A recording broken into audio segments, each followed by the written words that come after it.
Terimalah salam di dalam Dharma, Namo Sang Hyang Adi Budaya, Namo Buddhaya, dan salam sejahtera bagi Bapak Ibu sekalian. Pertama-tama saya mewakili Wihara dan tim doa Budayana mengucapkan ikut bela sungkawa atas meninggalnya almarhum seseorang yang mempunyai usia panjang, katakanlah 90 tahun seperti Bapak Sutrisno. Bukanlah kebetulan, namun ada sebab dan akibat yang positif dalam banyak kelahiran dan kehidupan yang lalu maupun kehidupan saat ini. Jadi tidak kebetulan semua ada di dunia ini, namun berdasarkan hukum sebab dan akibat. Kenapa seseorang ada yang mempunyai umur panjang, ada yang pendek?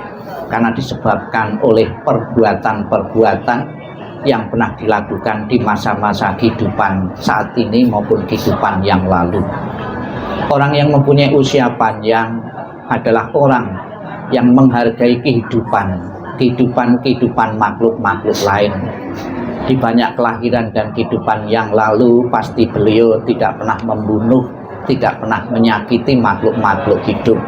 Sebagai akibatnya, beliau pun bisa menikmati usia yang panjang, usia yang cukup, atau usia rata-rata manusia. Itu yang pertama, karena tidak membunuh, tidak pernah menyakiti, tidak pernah mengurangi jiwa atau makhluk-makhluk yang lain. Sebagai akibat positifnya sekarang bisa memiliki usia yang panjang.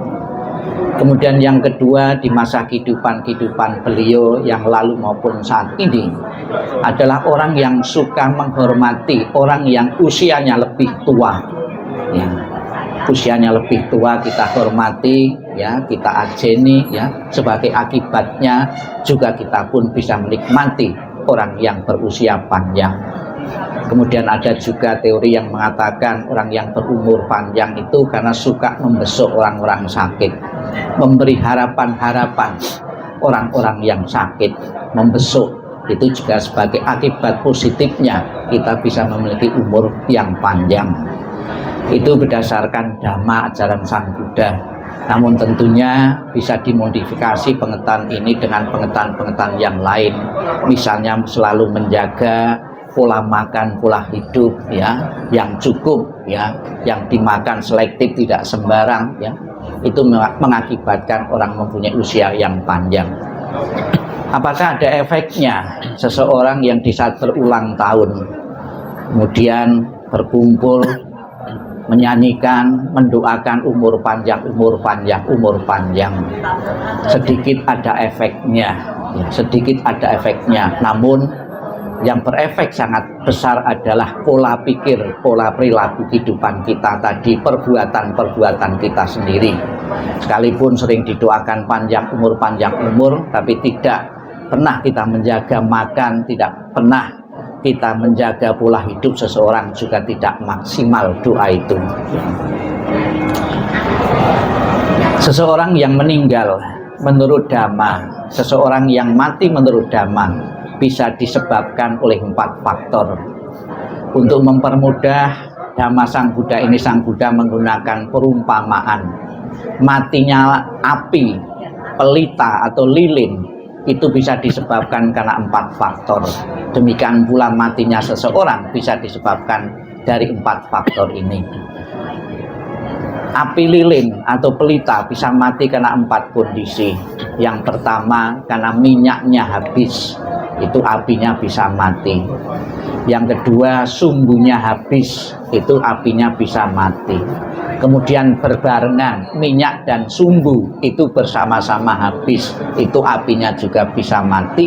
Kemudian yang ketiga, yang keempat adalah faktor luar, tertiup angin, itu juga apinya mati. Ini untuk menjelaskan Dhamma ajaran Sang Buddha.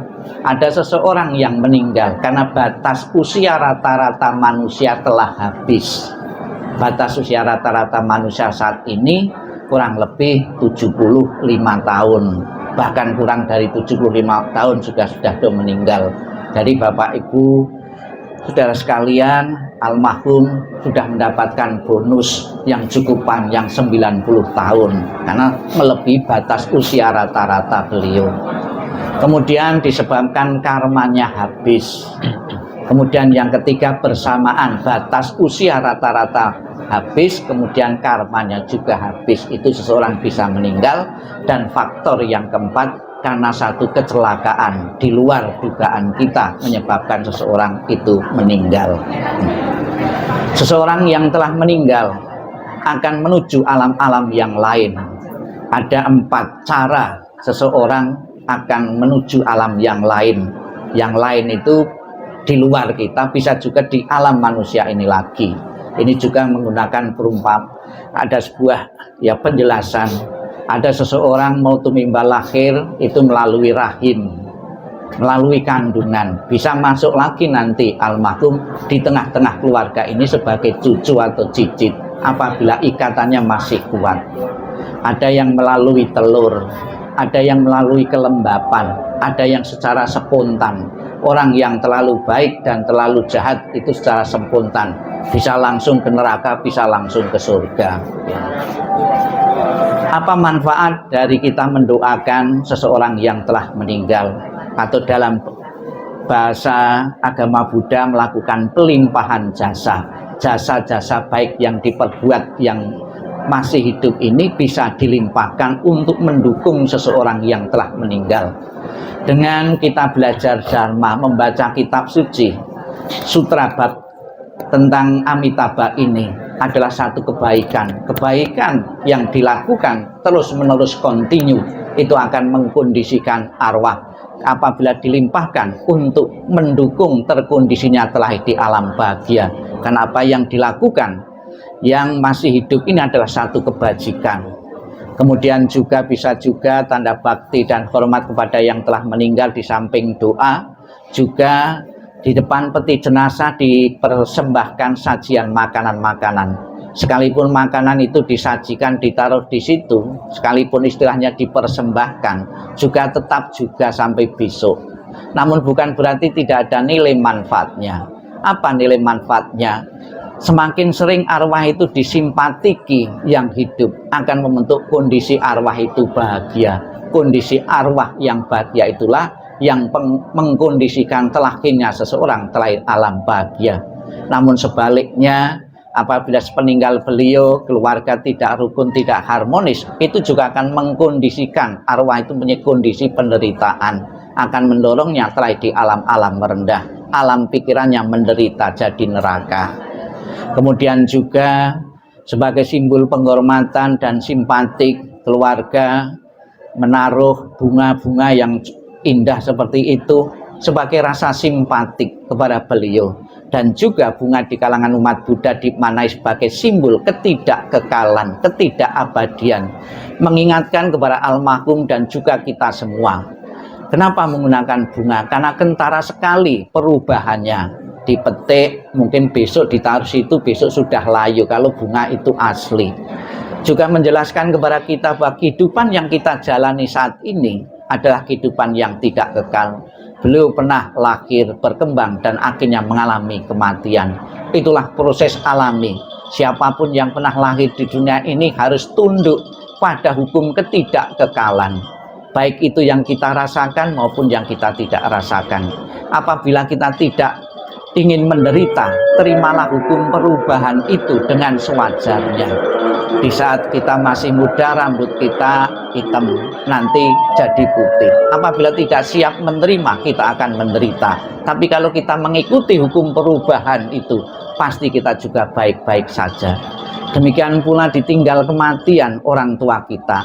Kita pernah berkumpul sekian puluh tahun, memang tidak gampang untuk melepaskan, merelakannya.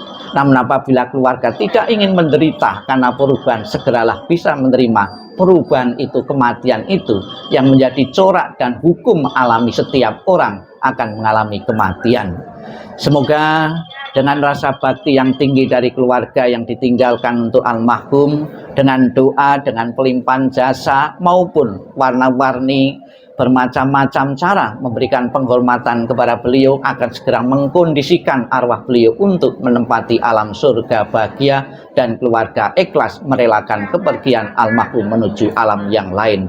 Sadu, sadu, sadu.